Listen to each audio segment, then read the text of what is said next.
So what I'm trying to do is to make a grid of points. So I need a sequence on X and I need a sequence on Y to give me the grid. So sequence, start from 0, the amount is a number. I'll just give it 1 for now, and then the steps, I want a slider so that I can control it. I would give this that, so I'll make a different slider. I'll use an integer slider there with 17. Just connect that to the X, and going back to the background, you can see I've got a series of points there because the amount is too small. They're very close. If I make that 5, now you can see they are kind of forming the grid here. Still make that a bit smaller, maybe 2. Sorry, that's the amount. Just did them wrong. Okay, there we go. Alright, so that's the X. I just want to have the same sequence on Y, and it's doing not a grid for me. However, I'm expecting it to do a grid. So I've got, let's make that 10. I've got 10 numbers on X and 10 numbers on Y to make a grid for me. Do you guys know why it's not working? Yes. Sure. Like, you know how when we were switching back between Dynamo and Revit, like how it's bigger in Dynamo and smaller in Revit? Yes. Which one is closer to like real life size? Revit. Yes. The Revit is always guiding your units. Dynamo does not understand units, it only reads numbers. So it doesn't matter the one you put in here is inch or is a millimeter. It just works with that one. So if your Revit is set to be in inches, the one would be read as inch. So Revit is always takes precedence. So that would be the ruler. Okay, so does anybody know why this is not a grid and it's only a line? Yes. You need to change the lacing to cross. Awesome. That's always the right answer. So we will do that, and now I've got a grid very easily. So the grid, 10 of the points. The steps are 2, and I can now control different things on that grid. The next thing we wanted to do is to put a circle on these guys. So I would just go in and say circle by point and radius. Do point to the center point, and now each of these guys have a center with a radius of 1. I want to give it a slider, so number slider, my maximum being maybe 2, and now I give this to the radiuses, and you can see I can change the sizes of those circles with that slider on the grid. I can distance them further away. I can make them more or make more or less of them, and basically I made the grid I was talking about. Any questions? Was it clear? Okay. So the next piece we want to talk about is how to manage your lists. So always when you're scripting, you are dealing with series of data moving from places to each other. So a lot of times it's a single set of data like that.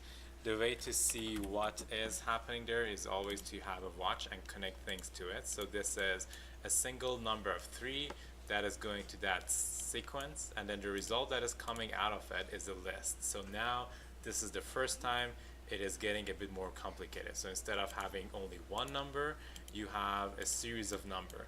Now the difficult part is that what if I wanted the 4th item on this list to be picked and do something specifically for me? So that's what list management is for. So you can access different things in the list that is not all of it and is intentionally directed to something. So let's say I've got this grid of points that is, if I stay on it, it says it's a big list like that.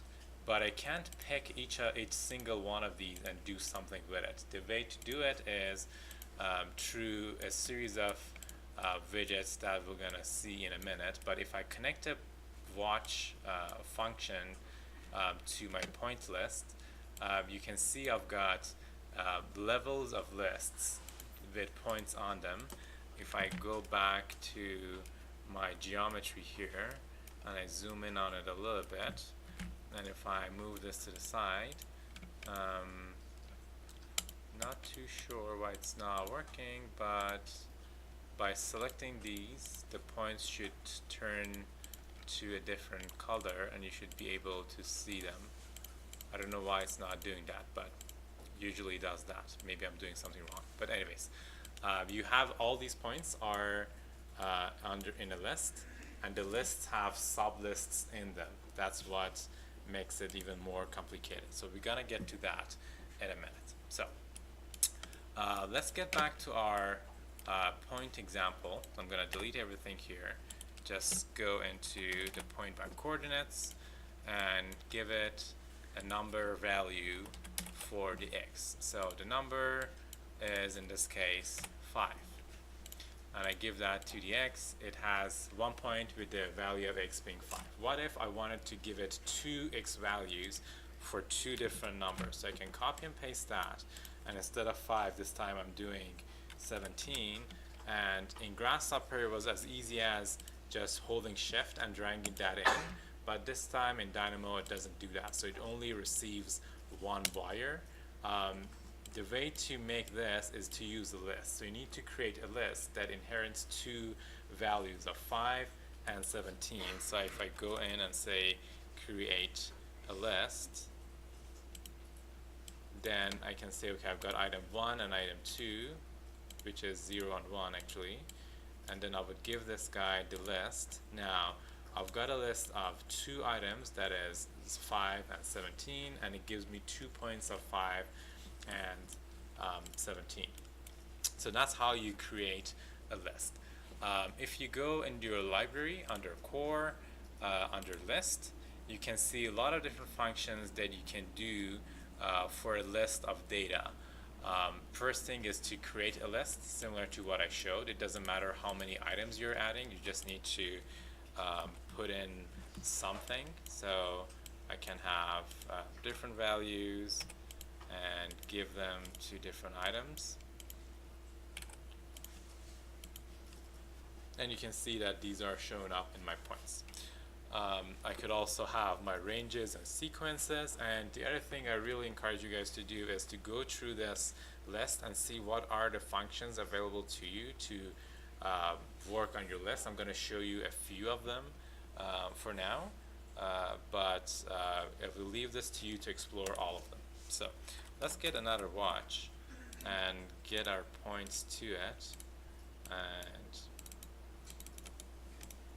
it's very funny that it's not doing this.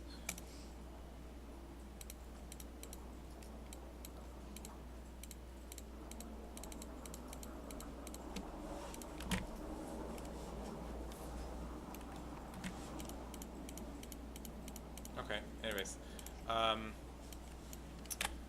Okay, so if you have a list like this here and you want to get a specific item from it, you can do get item at index. So get item at index is similar to list item in Grasshopper. So you would put in your list, and from here you know the index for the second point here is 1, the first one is 0, the third one is 2, the fourth one is 3, and so on and so forth. So I would give this guy a slider, integer slider, going from 0 to 3, just to follow that numbering system, and then I will connect this. Now if I have this guy selected, I can change between different points. For some reason the selection is not showing up on the screen, and I don't know how to change that, but it doesn't really matter. I can show you guys in a Watch 3D what that does.